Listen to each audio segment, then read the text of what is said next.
தனுசு ராசியினருக்கான ஜூலை மாத ராசி பலன்கள். தனுசு ராசிக்கு ஜூலை மாதத்தின் தொடக்கத்தில் தன குடும்பாதிபதி சனி 3ஆம் இடத்தில் வக்ரமடைகிறார். ஏற்கனவே ராசியாதிபதி குருவும் 6ஆம் வீட்டில் மறைந்திருக்கிறார். மற்ற மாத கிரகங்களான சூரியன், சுக்கிரன், புதன் 7 மற்றும் 8ஆம் வீடுகளில் முறையே அமர்கின்றனர்.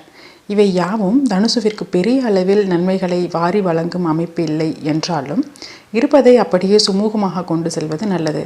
புதிதாக வரன் தேடுபவர்களுக்கு 7ஆம் அதிபதி 8இல் மறைவதாலும் 6ஆம் அதிபதியாகிய சுக்கிரன் 7இல் அமர்வதாலும் மாத பிற்பகுதியில் முக்கோட்டு கிரகங்கள் 8இல் மறைவதாலும் திருமணம் போன்ற விஷயங்களில் பெரிய முன்னேற்றத்தை எதிர்பார்க்க முடியாது. கிணத்தில் போட்ட கல் போல இருக்கும். முடிந்தவரை இந்த மாதம் புது வரன்களை கையில் எடுக்காமல் விடுவது நல்லது. இல்லையெனில் நீங்கள் எதிர்பார்ப்பது போல நடக்காமல் மன உளைச்சலை ஏற்படுத்தும். ராசியாதிபதி குரு 6இல் மறைவதால் மாதத்தின் பிற்பகுதியில், அதாவது ஜூலை 13ஆம் தேதி விரையாதிபதி செவ்வாயோடு சேர்வதால் தேவையில்லாத மருத்துவ செலவுகள் செய்ய நேரிடும். புது முதலீடுகளை முடிந்தவரை தவிர்த்து விடுவது நல்லது. சிலருக்கு கடன் வாங்கி கௌரவ செலவுகள் செய்ய நேரிடும்.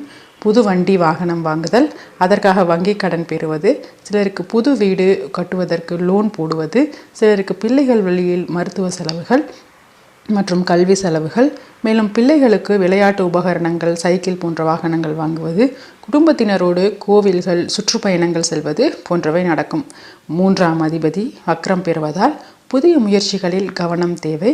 தேவையில்லாத விஷயங்களில் இறங்கி நேரம் விரயம், பொருள் விரயம் ஏற்படுத்திக் கொள்வீர்கள்.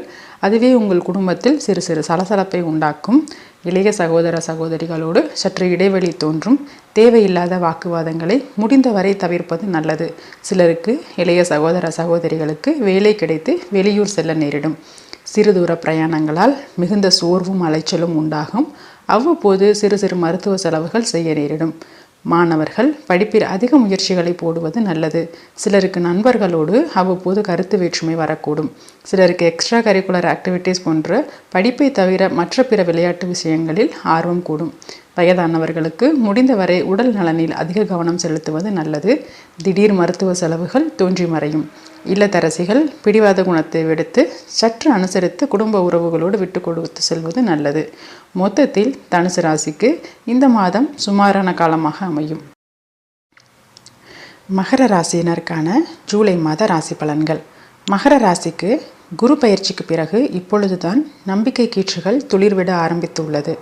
இன்னும் சில மாதங்களில் 7.5 சனி முழுதாக உங்கள் ஜென்ம ராசியை விட்டு விலகும் நேரத்தில் தற்பொழுது ஜூலை மாத தொடக்கத்தில் பாத சனியாகி சனி தன மற்றும் குடும்பஸ்தானத்தில் வக்ரம் அடைவதால் பழைய வரவேண்டிய பாக்கிகள் வந்து சேரும். குடும்பத்தில் இருந்த பிரச்சனைகள் தற்பொழுது தீர்வை நோக்கி நகரும். பிரிந்த கணவன் மனைவி மீண்டும் சுமூகமாக சேர்ந்து வாழ முடிவெடுப்பர். சுய ஜாதக தசாபுத்தி சரியாக இல்லாதவர்களுக்கு டிவோர்ஸ், அதாவது விவாகரத்து போன்றவற்றை நோக்கி நகர்வதும், புது வாழ்க்கையை நோக்கி நகர்வதும் பழைய குடும்ப பிரச்சனைகளுக்கு தீர்வுகளை காணும் விதமாய் அமையும். முடிந்தவரை பழைய கசப்பான சம்பவங்களை மறந்து மீண்டும் பேசி வளர்க்காமல் இருப்பது குடும்பத்தில் ஒற்றுமையை கொண்டு வரும். 3இல் இருக்கும் ராகு நிறைய மனிதர்களின் உதவியை கொண்டு வரும். முன்பு உதவிய நபர்கள் அல்லது உதவி செய்கிறேன் என்று கூறியவர்கள் இப்பொழுது உதவிக்கு வருவர். 11ஆம் அதிபதி 5ஆம் இடத்தில் குருமங்கள யோகத்தில் அமர்ந்து லாபஸ்தானத்தை பார்ப்பது தொழிலில் முன்னேற்றம், லாபம் ஏற்படும். கௌரவம் உயரும். பிள்ளைகள் வழியில் சுப விரயம் உண்டு. உங்களுடைய அபிலாஷைகளை ஒவ்வொன்றாக பூர்த்தி செய்து கொள்ளும் நேரம். 7ஆம் இடத்தில் சுக்கிரன், புதன் போன்ற கிரகங்கள் அமர்ந்து ராசியை பார்வையிடுவதால் திருமணம் கைகூடும். சிலருக்கு திடீர் திருமணம் நடக்கும். 2ஆம் அதிபதி வக்ரம் அடைவதால் சிலருக்கு குடும்பத்தோடு நேரம் செலவழிக்க முடியாமல் போகும். எப்பொழுதும் வேலை மற்றும் பொருளாதார மேம்பாட்டினை பற்றிய சிந்தனையை அவ்வப்போது ஒதுக்கி வைத்துவிட்டு உடல் நலனிலும் அக்கறை செலுத்துவது நல்லது. இல்லத்தரசிகள் உங்கள் செயல்களை இனி மற்றவர்கள் பாராட்டுவார்கள். உங்களுக்கு குடும்பத்திலும் வெளியிலும் சரியான அங்கீகாரம் கிடைக்கவில்லை என்று வருத்தப்பட்டவர்களுக்கு இனி அந்நிலைமை மாறும். பேச்சில் சற்று வேகத்தையும் கடுமையையும் குறைத்து கொள்ளுங்கள். குடும்ப வரவு செலவு கணக்குகளை சரியாக வைத்துக் கொள்ளுங்கள். உங்களுக்கு உதவி செய்வதற்கு கிரக அமைப்புகள் சாதகமாக உள்ளது. 2இல் இருக்கும் வக்ர சனியை தவிர. வயதானவர்களுக்கு 7.5 சனி உங்களுடைய நம்பிக்கையை சற்று அசைத்து பார்க்கும். வயதாகிவிட்டதே, இனி நம்மால் என்ன செய்ய முடியும் என்று கலங்கி இருப்பவர்கள் கலக்கத்தை தவிர்த்து உங்களை சுற்றியிருக்கும் வாய்ப்புகளை எடுத்து உங்கள் உழைப்பை 100% கொடுப்பதற்கு தயாராகுங்கள். உங்கள் ராசிநாதன் சனி கடுமையாக உழைப்பவர்களுக்கு சற்று கருணை காட்டுவார். சுகஸ்தானத்திற்கு வக்ரசனியின் 3ஆம் பார்வை இருந்தாலும் சுகாதிபதி குருமங்கள யோகத்தில் ஜூலை 13ஆம் தேதிக்கு பிறகு செல்வதால் முன்பை விட உடல் நல பிரச்சனைகள் சற்று குறையும். பள்ளி மாணவர்கள் அடிக்கடி பள்ளிக்கு செல்ல விருப்பம் இல்லாமல் இருப்பர். மேற்படிப்பு படிக்கும் மாணவர்களுக்கு படிப்பில் முன்னேற்றமான காலம். அரியர் பேப்பர்களை கிளியர் செய்து இழந்த கௌரவத்தை காப்பாற்றிக் கொள்ளும் நேரம்.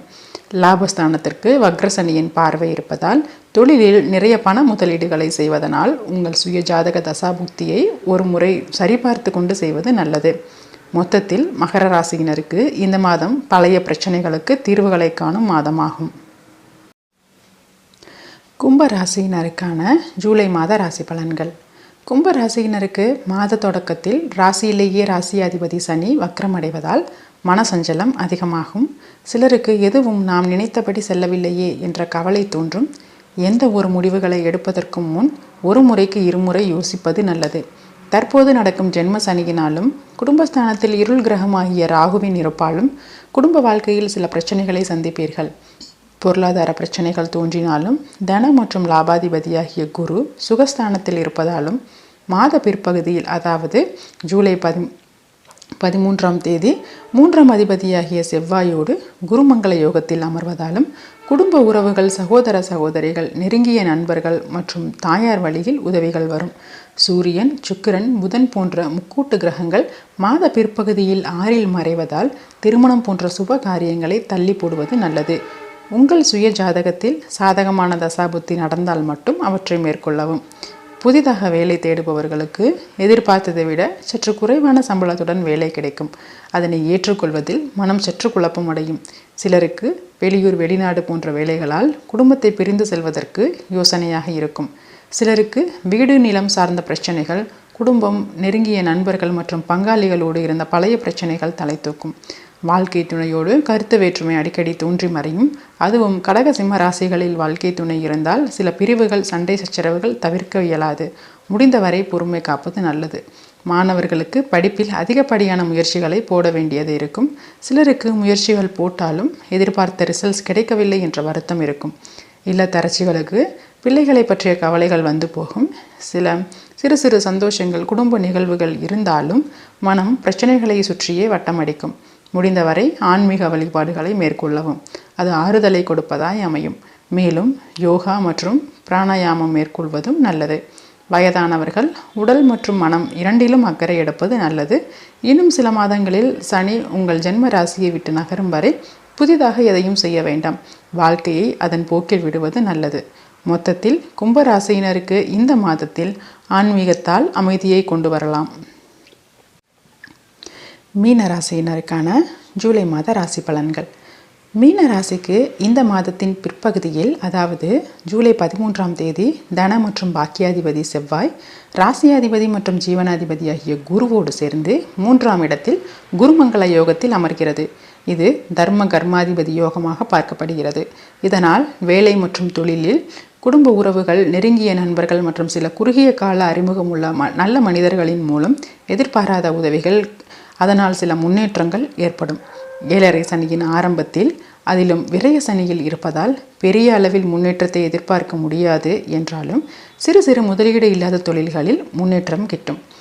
ஏற்கனவே கூறியதைப் போல் விரய சனியில் இருப்பதால், அதிலும் மாத தொடக்கத்தில் 12ஆம் இடத்தில் சனி வக்ரம் பெறுவதால் கால்களில் தசைப்பிடிப்பு, முட்டி, கணுக்கால் வலி, கால்களில் சிலருக்கு அடிபடுதல், பாதங்களில் வெடிப்பு போன்றவை தோன்றும். மாடிப்படி ஏறும்போதும் பாத்ரூம் போன்ற இடங்களில் நடக்கும்போதும் கவனம் தேவை. அதேபோல் வண்டி வாகனங்களை இயக்கும் போதும் கவனம் அவசியம். சிலர் ஏற்கனவே பார்த்து கொண்டு இருக்கும் வேலையை விட்டுவிட்டு புதிதாக என்ன வேலை தேடலாம் என்று யோசிப்பீர்கள். சிலருக்கு பழைய வேலைக்கே சென்று விடலாமா, அவசரப்பட்டு பார்த்து கொண்டு இருந்த வேலையை விட்டுவிட்டோமோ என்று குழப்பம் தோன்றும். குழம்ப தேவையில்லை. இந்த மாதத்தில் குருமங்கள யோகம், தர்ம கர்மாதிபதி யோகம், மேலும் சந்திரன் ரிஷபத்தில் உச்சமடையும் நாட்களில் சந்திரமங்கள யோகம், குருச்சந்திர யோகம் போன்ற சில நல்ல யோக பலன்கள் இந்த மாதத்தில் உங்களை தாங்கி பிடிக்கும். அடிக்கடி குடும்ப விழாக்களில் கலந்து கொள்வீர்கள். ராசி அதிபதி குரு சகாயஸ்தானத்தில் குருமங்கள யோகத்தில் அமர்வது சிறப்பு என்றாலும் ராசியில் அமர்ந்த ராகுவும் 7ல் அமர்ந்த கேதுவும் வாழ்க்கை துணை மற்றும் நண்பர்களோடு பேசுவதற்கு நேரமின்மை அல்லது வேலைக்காக பிரிதல், சிலருக்கு அவ்வப்போது கருத்து வேறுபாடு தோன்றினாலும் 3ல் அமர்ந்த குருவின் பார்வையால் பிரச்சனைகள் கட்டுக்குள் இருக்கும். 7ல் அமர்ந்த கேது பற்றின்மை அல்லது விரக்தி அல்லது விட்டேத்தி மனப்பான்மையை உருவாக்கும். சிலருக்கு ஆன்மீகத்தில் மனம் லயிக்கும். புதிதாக வரன் தேடுபவர்களுக்கு 7ஆம் இடத்திற்கு குருவின் பார்வையால் வரன் அமைந்தாலும் 7.5 சனியின் ஆரம்பத்தில் இருப்பதாலும் 7ல் கேது அமர்வதாலும் ஒரு முறைக்கு பல முறை தீர விசாரித்து உங்களுடைய எல்லா எதிர்பார்ப்புகளுக்கும் ஒத்து வந்தால் மட்டும் அடுத்த கட்டத்திற்கு நகர்வது நல்லது. இல்லத்தரசிகளுக்கு இந்த மாதத்தின் பிற்பகுதியில் சொந்த பந்தங்கள் வருகை, குடும்ப விழாக்கள் என்று களை கட்டும். மாணவர்களுக்கு விரும்பிய படிப்பும் படிப்பில் முன்னேற்றமும் கூடும். வயதானவர்களுக்கு சுகஸ்தானத்தில் ருணாதிபதி மற்றும் அஷ்டமாதிபதி அமர்வதால் அலைச்சல்கள், அசதி போன்றவை வரக்கூடும். இரத்த கொதிப்பு, சர்க்கரை நோய் உள்ளவர்கள் முறையான மருந்து மாத்திரைகளை தவறாமல் எடுப்பது நன்று. மொத்தத்தில் மீனராசியினருக்கு இந்த மாதம் சில யோகங்கள் உங்களை தாங்கி பிடிக்கும். இதுபோல் ஒவ்வொரு ராசிக்குமான ஜூலை மாத ராசி பலன்கள் தனித்தனி வீடியோவாக அப்லோட் செய்யப்பட்டுள்ளது. மேலும் ராசி பலன்கள், மாத பலன்கள், பயிற்சி பலன்கள் ஒவ்வொரு மாதமும் பெறுவதற்கு சப்ஸ்கிரைப் செய்து கொள்ளுங்கள். அதிகமான நேரம் இதற்காக செலவழித்து நாங்கள் எழுதுவதால் மற்றும் வீடியோவாக மேற்கொள்வதாலும் நிறைய பேருக்கு பயன்படும் வகையில் இதை ஷேர் செய்வதும் உபயோகமாக இருக்கும். நன்றி.